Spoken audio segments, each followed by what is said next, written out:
Thank you for coming out today. Today we're here to announce the arrest of a suspect in a heinous sexual assault case that happened last Wednesday in Annandale. Speaking today will be our own Chief Davis. Here we have Chief Jake Jacoby of the Northern Virginia Community College Police Department, our own Captain Spatal of our Violent Crimes Division, and Director Fayez with our Victim Services Division. Chief? Thanks, Katie. Good afternoon. You will hear today about two attacks on women, one in Fairfax County and one on the campus of the Northern Virginia Community College. Our victim is a 59-year-old woman, and the on-campus victim is a 20-year-old young woman. Our shared perpetrator is a monstrous 23-year-old man whose crime in Fairfax County is both abhorrent and inhumane. I often cringe at self-congratulatory police press conferences following a significant act of prevention, or, as in this case, a significant case closure that swiftly brings a predator like this one to justice. Today is not about our collaborative efforts. It's not about our local law enforcement partnerships, and not about the great police work and investigative work. Those are givens and things our community simply expects from us, and we routinely deliver. Today is about two sexual assault victims and a staunch reminder why it is still necessary to have a Sexual Assault Awareness Month, one that begins in just a few days and lasts throughout the month of April. In the meantime, Kevin Lopez Alton is off the streets and facing criminal charges that I trust will keep him behind bars for the rest of his life. Kevin. Thank you, Chief. A man is in custody after two brutal and horrifying attacks on Northern Virginia women this past week. This past Wednesday, a man forced his way into an Annandale business. The suspect knocked on the door and was told that the business was closed, but he continued to knock. The business owner opened the door to explain that the business was closed, but the offender pushed his way inside and held the victim captive inside her own business for several hours. Throughout this nightmare, the suspect sexually assaulted the victim repeatedly and threatened to kill her if she didn't do exactly what he told her to do. The victim found a moment when the suspect's attention was diverted and bravely took that opportunity to escape. She ran to a nearby business and she asked for someone to call for help. Officers arrived on scene and they immediately contacted detectives from our sex crimes unit and our crime scene section to assist with the investigation. Detectives located an enormous amount of evidence to include fingerprints that our suspect left behind. Detectives worked nonstop for over 24 hours, just hoping to get a break in this case. While detectives were investigating, they learned that the Northern Virginia Community College Police Department was working a separate attack on a separate victim from Thursday night. This victim was a student. The case on campus involved a lone female who was sexually assaulted by a suspect, and she courageously fought him off. Detectives from both jurisdictions compared information and determined that they were looking for the same man. On Friday, an officer with the Northern Virginia Community College Police Department received information from detectives on the suspect to include unique tattoos that he had and unique mannerisms that he had. And the officer immediately identified a possible suspect from the tattoos and the specific mannerisms. As this information was being tracked down, investigators from our Navarra section of our Cyber and Forensics Bureau analyzed the fingerprints that were lifted at the scene, and they compared them directly to the prints of the suspect, and we determined that they were an exact match. This past Friday, detectives from both departments coordinated efforts on a manhunt for our suspect, Kevin Lopez Alton, 24 years of age, from Annandale. Lopez Alton is known to hang out in various shopping centers in Annandale, and after learning this, the FCPD saturated the Annandale area looking for Lopez Alton. A short time later, around 1:20 p.m. on Friday, An FCPD sergeant who was in the area located Lopez Altan in the Heritage Center shopping center, and he took him into custody. Lopez Altan has been charged by both agencies with a total of 12 violent felony offenses, to include numerous counts of rape, attempted rape, abduction, and strangulation. Lopez Altan is being held without bond at the Fairfax County Adult Detention Center. We are thankful for the hard work and dedication of our officers from both agencies, as well as the victim advocates who worked around the clock to ensure the safety of our community. Lastly, I want to recognize the bravery of the two victims whose courage to come forward undoubtedly prevented Lopez Altan from striking again. With that, we'll take any questions. Were these victims chosen at random, according to your investigation? Or did he know these women at all? So we believe that these victims were chosen at random by Lopez Altan. We are still investigating any possible connection that he might have had, but all indication right now shows that it was random.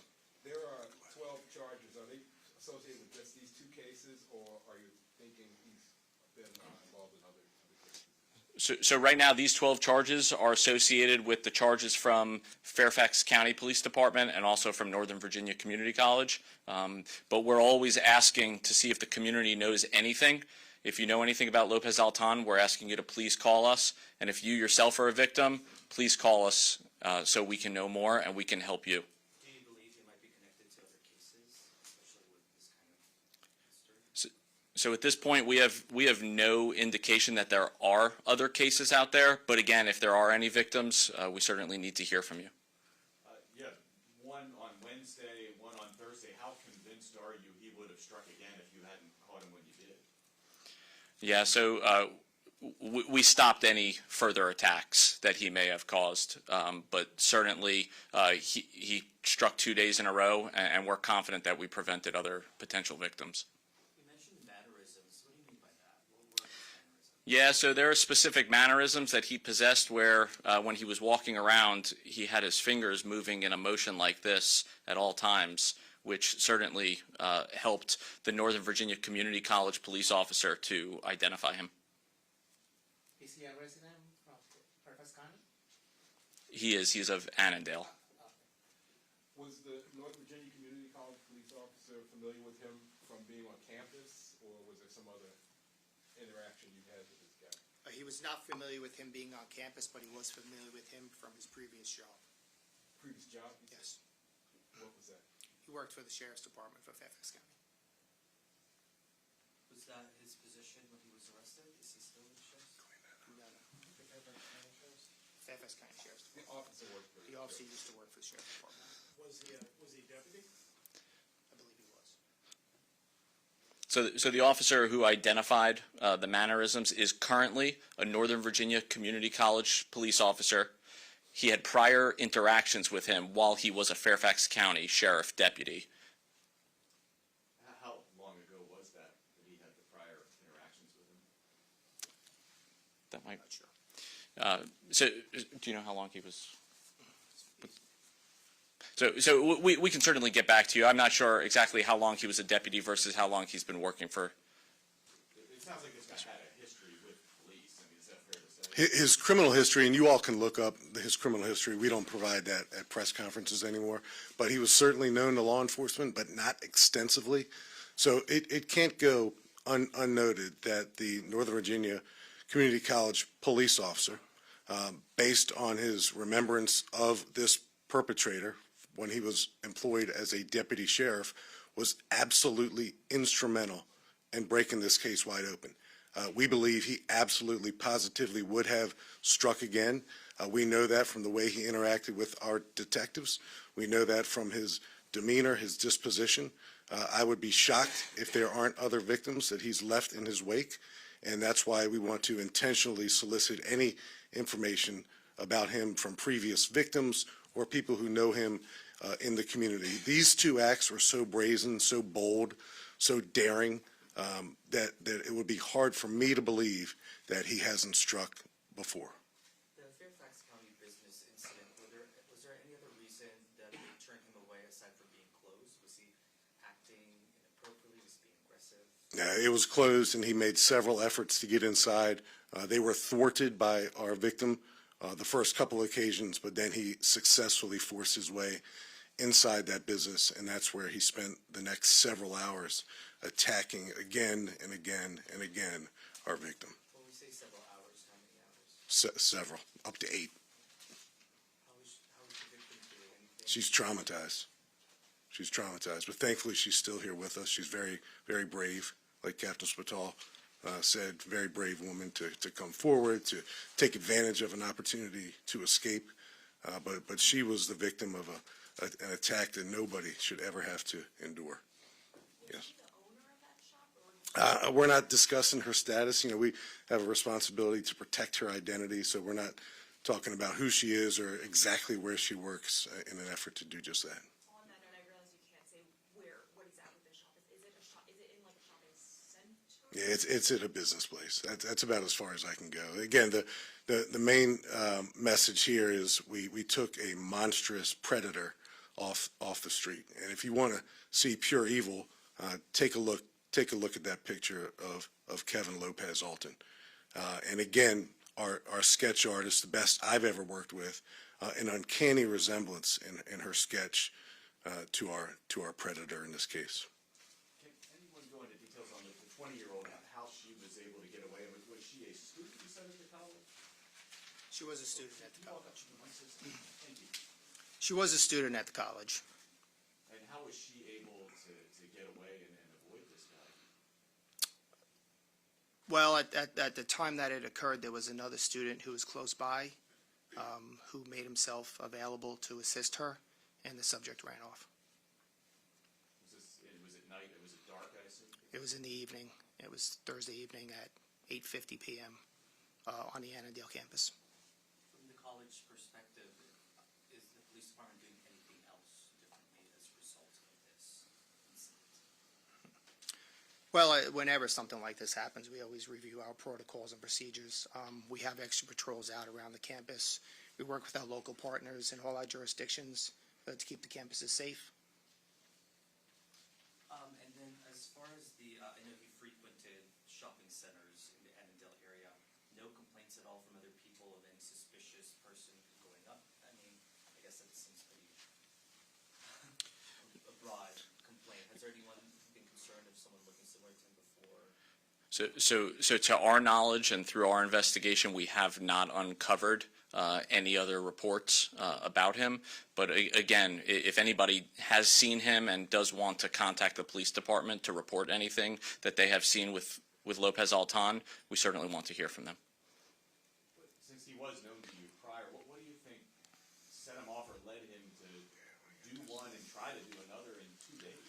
Yeah, Matt, sometimes it's natural for us to explain evil behavior like this. We look for a reason. There is no reason beyond he is evil personified. He's brutal in his attacks on women. He's relentless in his attacks on women.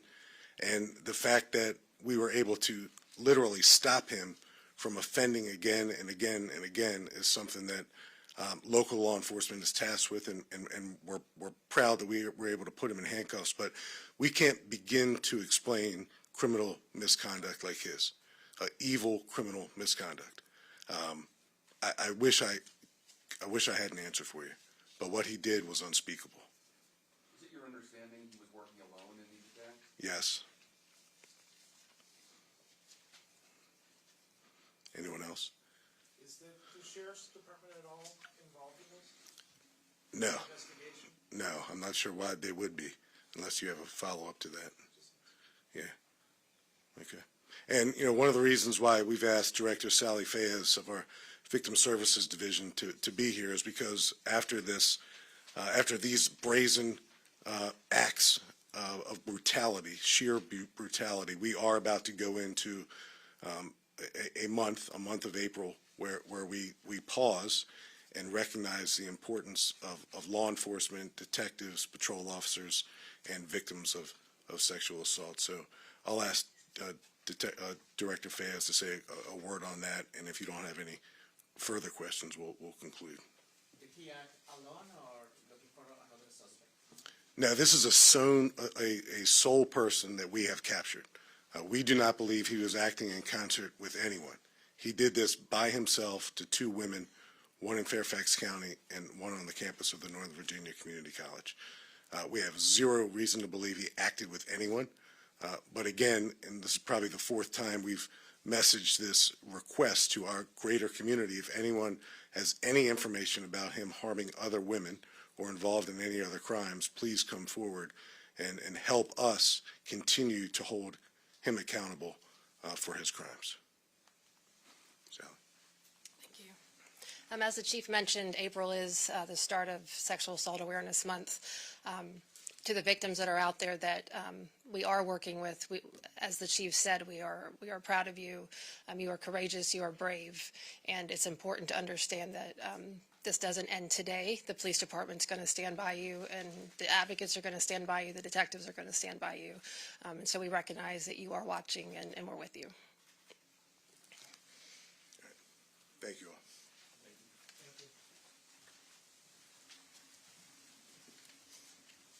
Thank you all for coming out today. We will be posting all the details of this case on our blog online, and you can follow us at Fairfax County PD for any further updates to this. Thanks so much.